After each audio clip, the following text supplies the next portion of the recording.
Assalamualaikum warahmatullahi wabarakatuh. Alhamdulillahi rabbil alamin. Wassalatu wassalamu ala ashrafil anbiya'i wal mursalin wa ala alihi wa sahbihi ajma'in. Ibu bapak pemirsa yang dirahmati Allah, puji dan syukur mari sama-sama kita panjatkan kehadirat Allah Subhanahu wa ta'ala. Salawat dan salam tidak lupa kita sampaikan kepada Nabi kita, Nabi yang tercinta, Nabi Muhammad sallallahu alaihi wasallam. Bapak Ibu, saudara-saudaraku rahimakumullah, dalam kesempatan kali ini saya akan menyampaikan pengalaman Pak AR. Pengalaman Pak AR Fakhrudin, ya, almarhum, ya, ketika menjadi imam sholat tarawih di salah satu masjid di kota Surabaya. Bapak Ibu rahimakumullah, sebagaimana yang sudah kita ketahui, Pak AR Fakhrudin ini adalah mantan Ketua Pimpinan Pusat Muhammadiyah atau Ketua Pimpinan Pusat Muhammadiyah yang terlama. Almarhum menjabat mulai tahun 1968 sampai 1990.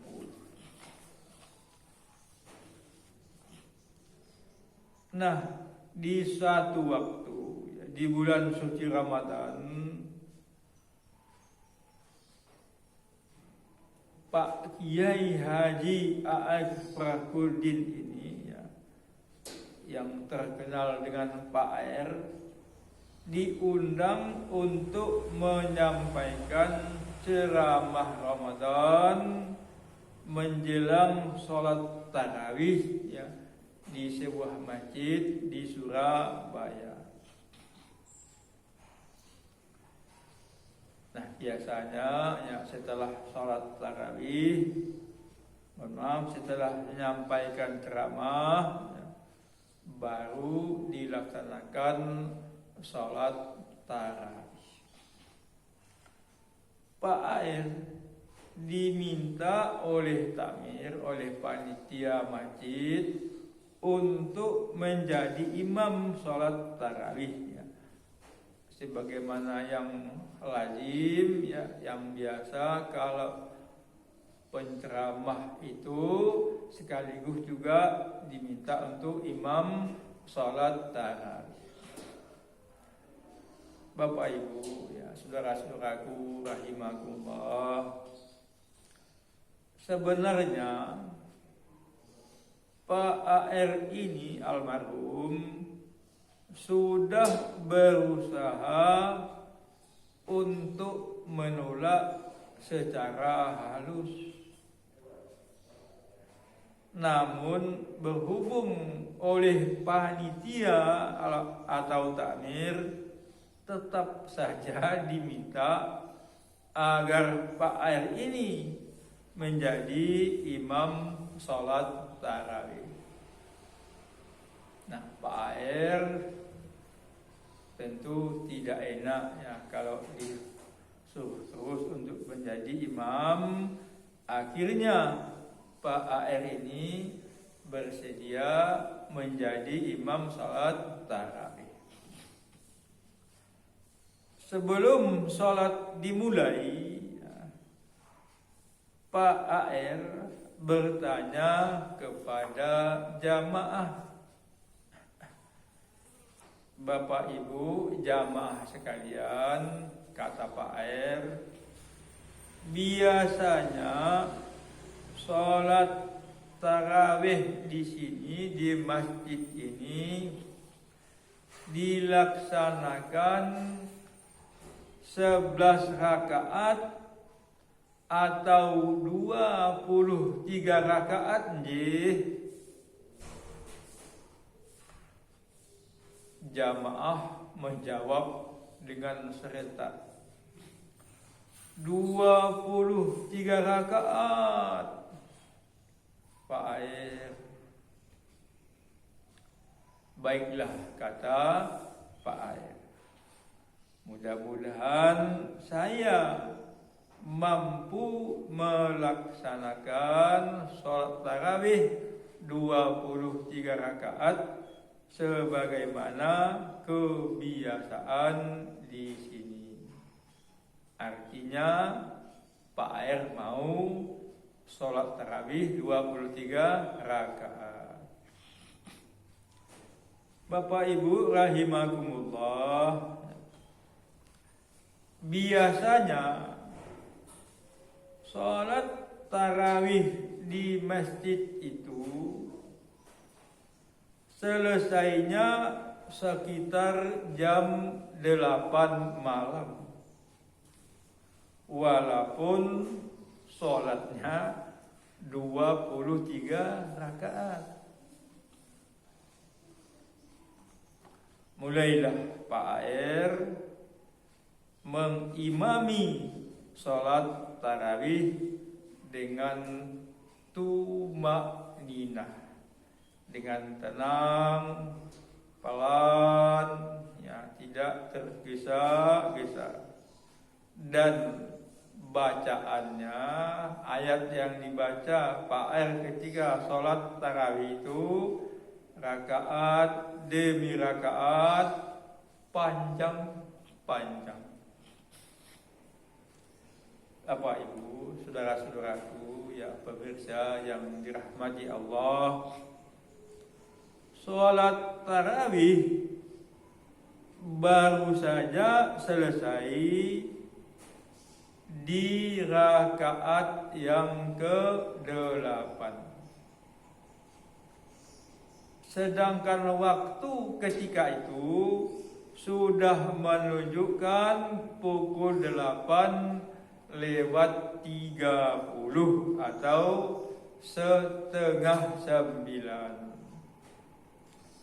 Padahal biasanya jamaah selesai melaksanakan sholat tarawih pukul 8 dan 23 rakaat, sebagaimana yang tadi sudah saya sampaikan. Berarti ya, sudah 30 menit lebih dari yang biasa sholat belum juga selesai. Sedangkan sholat tarawih baru 8 rakaat, masih 15 rakaat lagi. Sudah barang tentu nanti selesai sholat tarawih pulangnya bisa-bisa pukul 9:30 atau setengah 10.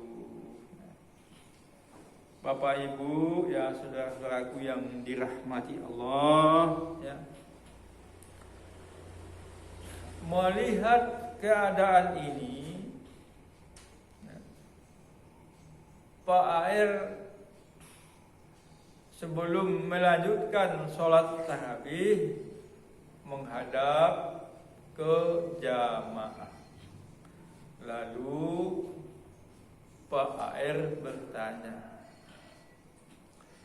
Bapak Ibu sekalian, mengingat waktu yang sudah mulai larut malam, apakah sholat tarawih ini kita selesaikan, kita sudahi, kita rampungkan 20 rakaat,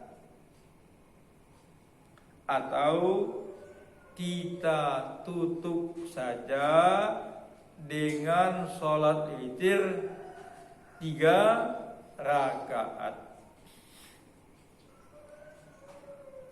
Bapak Ibu, ya saudara-saudaraku, pemirsa yang dirahmati Allah, jamaah sholat tarawih serentak menjawab, kita sholat witir saja Pak Air.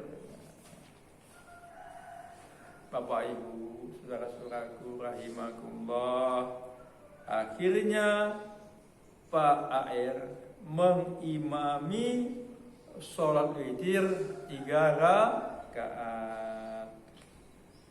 Jadi tidak lagi meneruskan sampai 20 rakaat.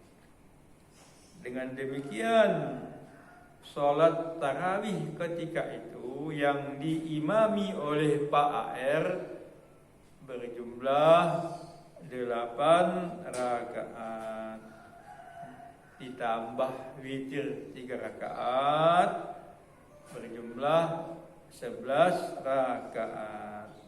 Jadi tidak jadi sholat tarawih dan witir 23 rakaat. Bapak Ibu, saudara-saudaraku, pemirsa yang dimuliakan Allah, itulah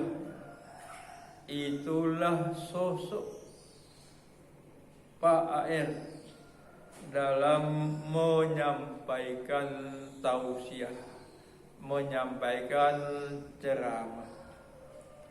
Beliau menyampaikan dengan sejuk, ya, dengan tenang, namun mendalam, berisi. Kadang-kadang lucu juga. Tapi almarhum Pak R tidak sengaja membuat lelucon atau lucu. Jamaahnya saja yang merasa lucu, lalu ketawa bersama-sama. Bapak Ibu, saudara-saudaraku yang dirahmati Allah, ya, konon kabarnya ketika Pak AR ini sering tampil memberikan tausiah di TVRI Yogyakarta, ya, pemirsanya itu tidak hanya orang Islam, termasuk saudara-saudara kita dari Tionghoa pun, ya, yang notabene bukan beragama Islam, suka senang menyimak tausiah Pak AR. Bapak Ibu, saudara-saudaraku yang dirahmati Allah, ya, alhamdulillah ketika saya masih bekerja di kantor pimpinan pusat Muhammadiyah, ya, di gedung lama di Jalan Kiai Haji Ahmad Dahlan, yang gedungnya juga kantor PP di situ di Jalan Kiai Haji Ahmad Dahlan.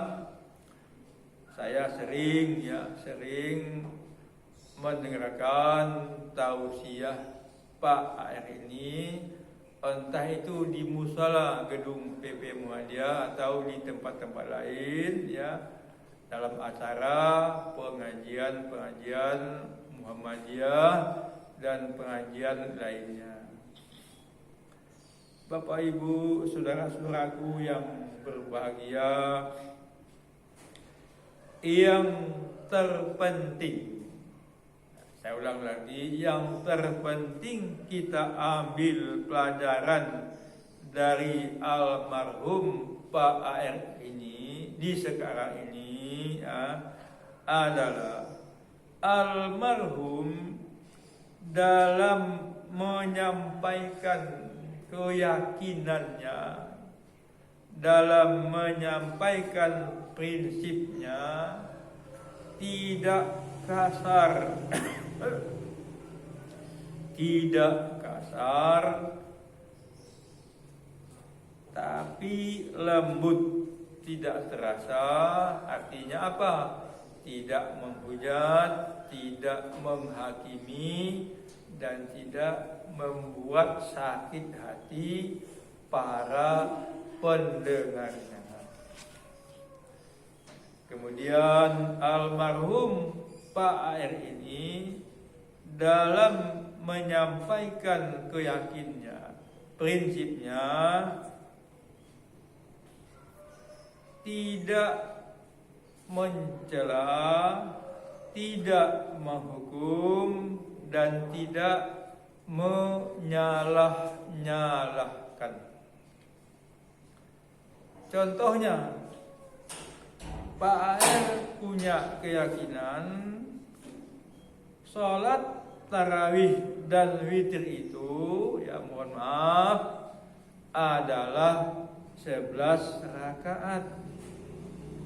Namun Pak AR tidak memaksakan, ya, apa yang menjadi amalannya itu untuk sholat 11 rakaat kepada jamaah. Namun dengan cara yang halus dan tidak merasa dipaksa, akhirnya jamaah dengan sukarela, dengan ikhlas melaksanakan sholat tarawih 11 rakaat. Seperti kata pepatah, ya, ibarat kita mengambil sehelai rambut dalam tepung. Rambut yang kita ambil di dalam tepung itu bisa diambil, namun tepungnya tidak berserak atau tidak bersibak, tidak rusak. Atau ibarat kata pepatah yang lainnya, ya, pepatah Minang, elok dia wak, katuju dikurang. Artinya bagus untuk kita, namun orang lain setuju, tidak ada yang protes, tidak ada yang merasa terganggu, apalagi tersinggung. Bapak, Ibu, saudara-saudaraku, pemirsa yang dimuliakan Allah, ya, cukup sekian dulu yang dapat saya sampaikan. Terima kasih sudah menonton video ini sampai selesai. Terima kasih juga bagi yang sudah like dan subscribe. Jazakumullah. Mohon maaf atas segala kekurangan, kesalahan, dan kelupaan. Wabillahi taufiq wal hidayah. Wassalamualaikum warahmatullahi wabarakatuh.